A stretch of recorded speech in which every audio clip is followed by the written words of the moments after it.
There's a special brand of comic that the internet loves.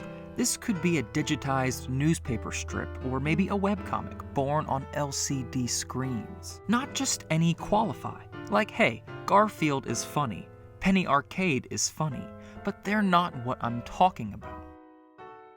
I am talking comics that are impenetrable, alien. Their meanings, their goals, their jokes are mysteries. This paradoxically makes them funnier. They take on a new life, enshrouded in supplementary memes and internet lore. Our human brains are intoxicated by the puzzle they present. Cow tools, Skub, loss, and more. Welcome to Nothing is Revealed.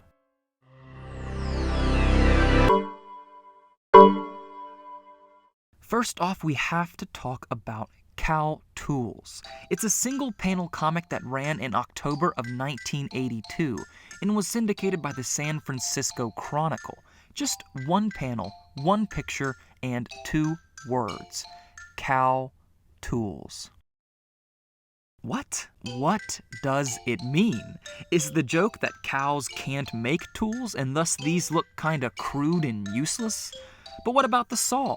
Are these real tools as well? Do we need to decipher them? Is the joke that cows are smarter than we think?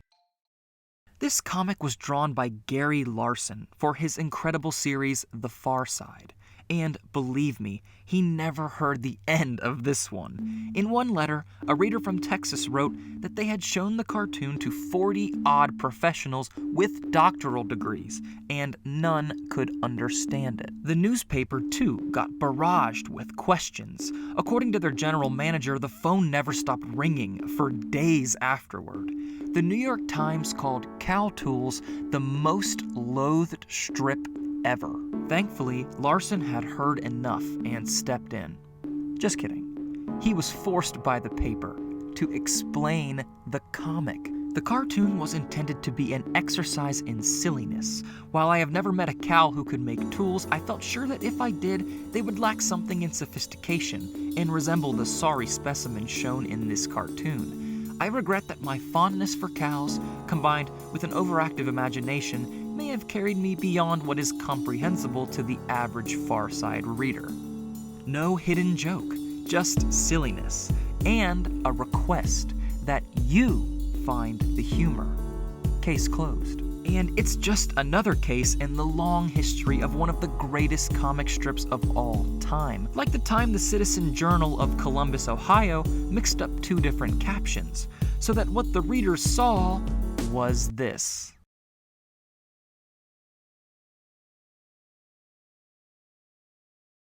How many letters did Larsen get about this one? Don't ask.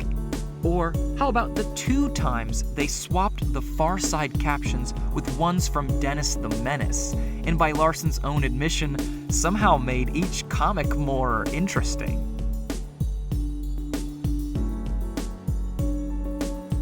Either way, the Farside has made the transition and cemented itself as a part of online culture, despite not being readily available online. Before we move on to the next comic, what's going on here? What is the appeal of The Farside and other comedy where the joke is not immediately clear? I reached out to the man who literally wrote the book on the topic, Dr. Rod Martin. He graciously emerged from his retirement to answer my questions. Dr. Martin told me of another study conducted in the early 80s by an Austrian researcher, Willibald Ruch.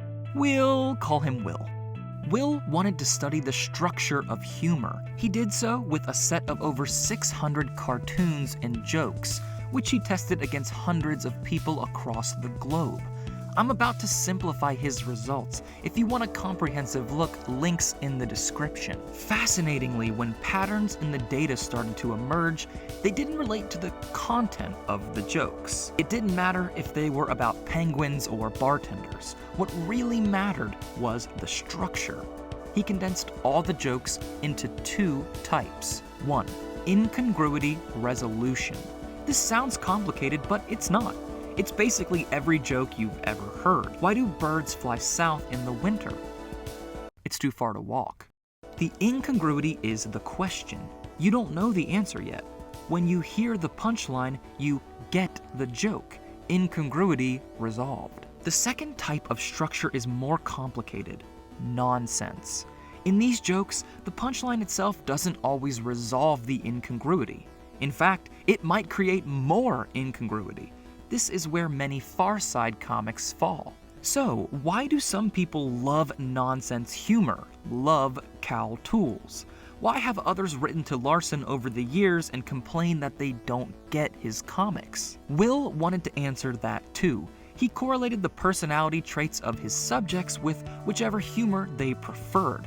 The results were fascinating. Extroverted people tended to enjoy all humor more across the board. For neurotic and introverted people, it was the opposite.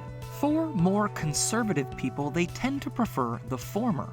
It's less ambiguous, always able to be cracked. On the opposite side, those who seek more complex and abstract forms of art and entertainment often prefer the nonsense. To see where you fall, read some Farside. Are you frustrated you don't get it? Or does your brain walk down the various paths of interpretation and find its own humor? Oh, and I know I knocked Garfield earlier for being tame, but this comic has to get an honorable mention. It set the internet ablaze with memes, as the joke appears to be that John drinks? You figure it out. Alright, no more cheating. We're talking internet culture, we gotta talk internet comics. There are so many wonderful webcomics. A conservative estimate, easily 10 times more than there ever were in physical mediums. Simply because the barrier to entry is lower. Do you have a computer? Well, a stylus pad is like $40, and YouTube tutorials are free. And their reach, too, is far more massive. The aforementioned Penny Arcade has spawned physical conventions in the US and Australia. I want to talk about one of my favorites, the Perry Bible Fellowship. This one bridged a technological gap, as it started in physical print at a Syracuse University newspaper. It got syndicated to other papers and magazines before ending up in its permanent home, a World Wide Web site. It's every bit as clever and hilarious as the Farside, but with none of the corporate or decency restraints. Not always, but it's often racier, more violent, or just shocking. The first PBF comic I ever saw stayed with me for how inscrutable it was. Skub depicts two guys that are fan and anti-fan of Skub. They argue, they fight, they're pulled apart, and we reveal the subject of their heated debate. Skub. Skub! You know, this stuff. At first glance, you might wonder, as I did, what is Skub? Is there something I'm missing? Well, no. The point of the comic is that Skub is insignificant. It means nothing. People will obsess and bicker over small, insignificant things. It's a comment on fandom and politics and internet flame wars. Embracing this meme, people have actually declared themselves pro or anti-Skub.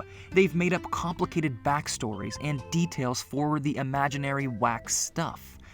The original joke spawned others.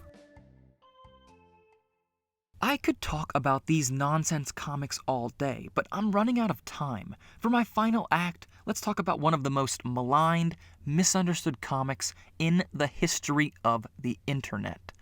Loss. We've come far together, nerds. We've learned a lot. But do we have what it takes to discuss this?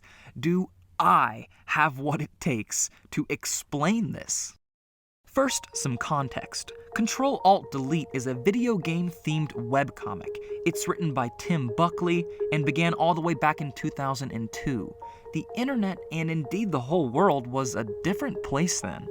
My name is Tim Buckley. I'm a 24-year-old gamer. I've played every violent video game in existence, and I've never killed anyone. Ignorance causes violence, not video games. Man up and take responsibility. We outnumber you, and the people that think like you don't with us. Yeah, there are some real duds in there, and some maximum cringe. Buckley was known to reuse assets, giving many of his characters a samey look, and he often plucked the first image from a Google search. I know nothing about that. Not saying it's all bad, but a whirlwind of madness coalesced around the culture of this comic. Buckley became embroiled in controversies and allegations of pedophilia, racism, and plagiarism. Beyond that, he didn't tolerate all the teasing and lashed out at fans publicly. Mean-spirited parodies of CAD sprung up and took more potshots at Buckley himself as a person, fueling this angry cycle. So, we have an immature, gross-out, silly gamer comic.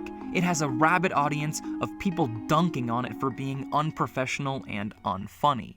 And then, in 2008, in an unfathomable tonal shift, Buckley releases Loss. The comic is wordless. Lead character Ethan enters a hospital, speaks to some healthcare workers, then stands in tears next to girlfriend Lila. The implication is she's miscarried. Before we go further, I have to say that bereft of context, this is harrowing. Dare I say, effective? But yeah, this was the internet in 2008. This attempt at dramatic gravity was so sudden and from such a non-serious comic that the needle went past sadness and looped back around to hilarity. This immediately eclipsed all other surrounding parody of CAD. It became a running joke and cemented Loss in meme history. The joke has gotten so obtuse and abstract that people try to hide the general shape of it in other images, often prompting people to ask, is this Loss? By 2018, 10 years later, things had cooled down. New people were introduced to Loss, but without the context, it just seemed like the internet was clowning on tragedy. Yikes. And really, isn't that what was happening? Alongside the comic, Buckley blogged about its inspiration, an unplanned pregnancy in college that led to a girlfriend's miscarriage. I can't say whether Loss was a good idea or whether the ridicule about it was fair. What I want to know is, why do people find the whole absurd scenario funny? As a joke, it certainly falls into our second category. There is no punchline. Quoting Dr. Martin's book, it's an incongruity for its own sake. But it's not fanciful. Or maybe given the context, you could describe it as fanciful, over-imaginative, or unrealistic. But it is realistic. But not in the context of the comic. You be the judge.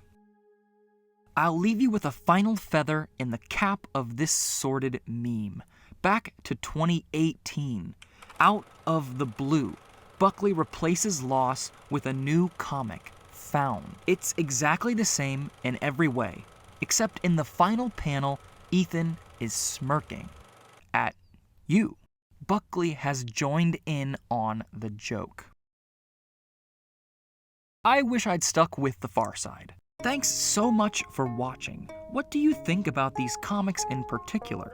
Do you have a favorite of your own? Let me know in the comments. And please, like, share, and subscribe. It really does help. A huge thanks to Joe Hunter for the thumbnail work, and to the patrons. Dunsfan, Rose, Regina, SWMan3, Darks, B. Wade, Ben Cushing, Gillian Zermer, Dominic Morrow, Laura Liu, John Michael, Patrick B. Thank you, patrons.